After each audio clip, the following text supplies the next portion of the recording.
Hi Pisces, welcome to your August 2022 astrological forecast. So the sun is still in Leo, okay, but will be moving into your opposite sign of Virgo on the 22nd. Okay, up until that point, planets are in Leo in your 6th house where you have the sign of Leo. We've got the sun here up until the 22nd, and Venus moves here on the 11th and is here till the end of the month. Right before that, though, just those first 10 days of August, Venus is still in Cancer in your 5th house of romance and fun and entertainment of any kind, creativity, gambling, all kinds of stuff. So, it's a fellow water sign, so you may be doing something, at least the first part of August, finishing up, possibly even maybe a little trip that you may have taken.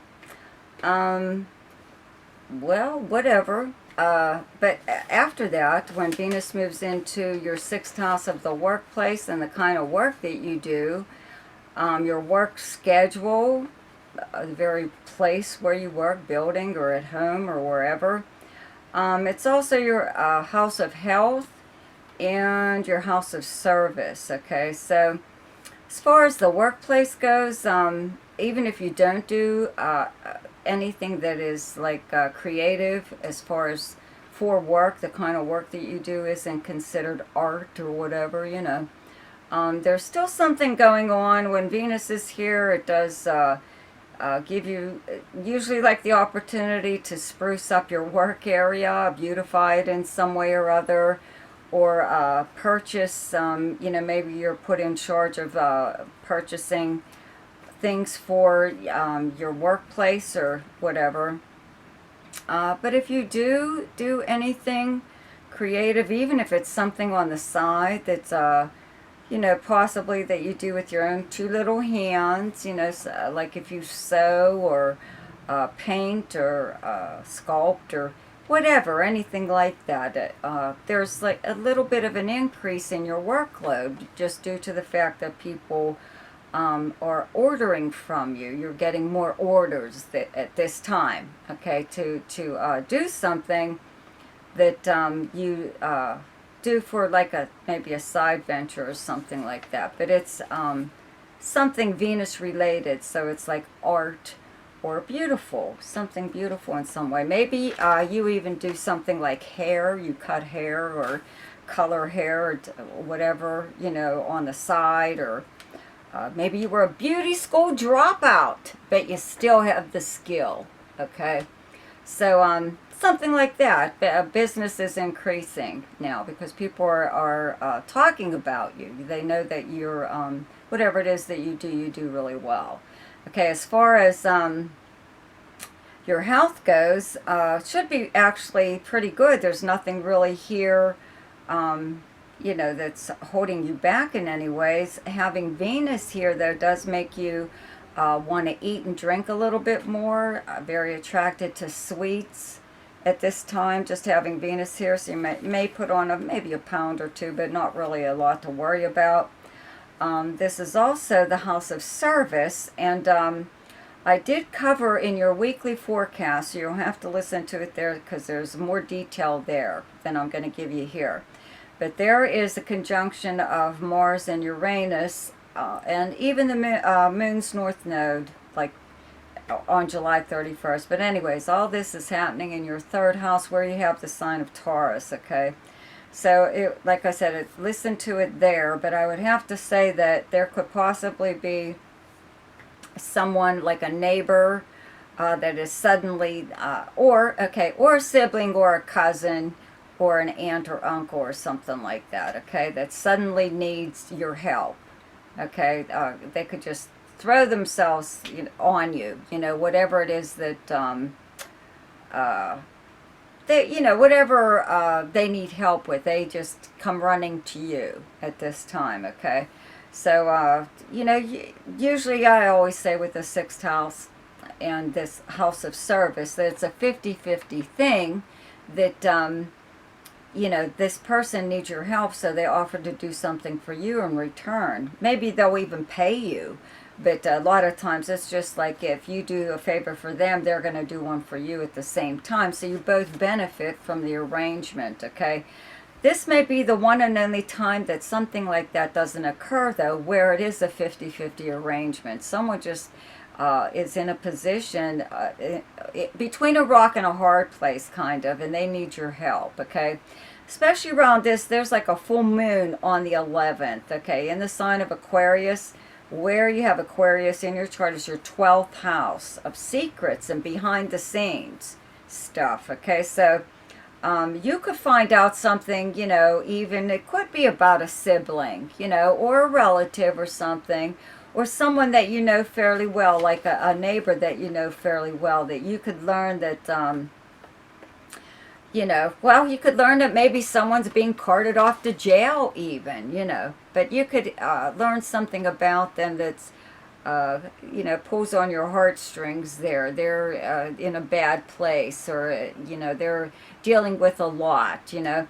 Now, all of this could even pertain to you, okay, but I really don't think so. I think that you're on the end of the person helping someone who just has suddenly has some kind of event or whatever happen in their everyday life, that they go running to you because, you know, for help.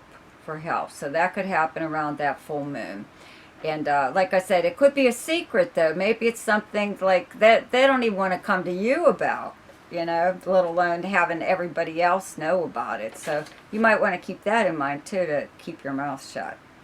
Okay, so when the sun moves into Virgo on the 22nd, it's in your 7th house. That's where you have the sign of Virgo. Okay, Mercury is here from the 4th up until the 25th, because it's moving very, very fast. And on the 25th, it moves into Libra, into your 8th house. But up until that time, from the 4th through the 25th, it's in your 7th house of Virgo, and it is Mercury is a natural ruler of Virgo, so it does really well here.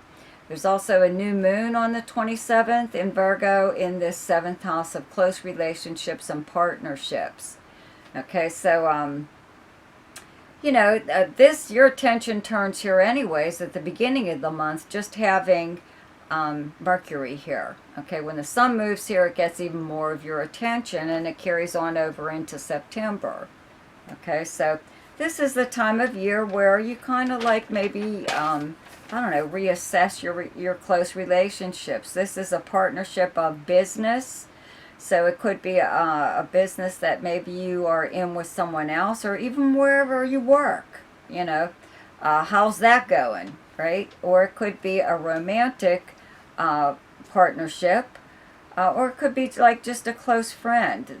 Any other time, you know, we would have something like other planets, especially like Mars, transiting here at like the same time, but that's not the case, okay, so, and in fact, Venus will be moving here fairly soon, so all you have is the Sun and Mercury here, and it's not like a very big deal. There's a low point and a high point of the year. I always say this because I just got done going through it with Aquarius, okay? So yours is when, your low point is when planets are in Virgo, because it's your opposite sign. And your high point is when planets are in Pisces, in your own sign, okay? So I really don't see anything too earth-shaking happening that to be concerned about, because all you have right now, especially, is the Sun and Mercury in Virgo in your 7th house. And all that means is there's activity there. You're going to have a lot more contact, a lot more conversations, probably serious conversations with a close friend, a business partner, or someone you work with, or a romantic partner. Around that new moon is when a new beginning starts in this area of your life. Okay, so, you know, you could just get things off your chest in a way, or make arrangements or changes. That's usually what happens when planets are here, is it's your opportunity to make a change in your relationship. And then the new moon comes along and begins that new change, so everybody gets used to it, right? Mercury moves into Libra on the 25th into your 8th house, but we'll cover that a little bit more in September because it's only here for the last so many days of August. But it'll begin, 8th house is other people's resources and money. Okay, 8th house is directly across from the 2nd house, another money house, where you have Aries, and Jupiter is in Aries right now, okay, and it's actually in retrograde motion. 2nd house is earned income. But, you know, this could be a time where you hear or are contacted about money that it's passive money. It's money coming to you through means other than earning it. Okay, and having Jupiter in your 2nd house of earned income just means like a new source possibly of income, or more money coming in. Definitely more money coming in, but also going out just as quickly. So whatever, but the money will be on the agenda, let's put it that way, coming up very, very soon, okay? Especially when the sun moves into Libra, like mid-month of mid-September, okay? Now, some of the big news here is the planet Mars is moving into Gemini on the 20th or 22nd, 20th, and it will be here till the beginning of March, so it's going to be here for a very long time. Okay, and where you have Gemini in your chart is your 4th house of your personal life, your home life, where you actually physically live, the people you live with, like your family or a roommate, or even if you live by yourself, okay? It's still your family, so you're still in contact with them somehow or other. It's also your childhood, your very foundation, like how you were raised. Having Mars here just makes you very active in this area. This could be a time where you are doing something to your home. I'd have to say, you know, having Jupiter in your 2nd house there where you have Aries right now, you may have purchased a home or are moving into another place because you have an increase in income in some way or other, or wherever it is that you live, you are really doing an awful lot of heavy lifting, remodeling kind of stuff. This isn't just painting the walls or hanging new curtains. You know, this is like tearing down walls and, you know, laying concrete, you know, for a new patio or something or other, you know. But there's an awful lot of activity going on here, and if that's not the case, this is occurring like a more activity like within your family, a lot more dealings with your family, even if you don't live with your immediate family is one thing, but it could be more contact with like your parents or even your grandparents, okay, outside your immediate family even. And you know, this could be a time where you just have an awful lot of activity going on within your home.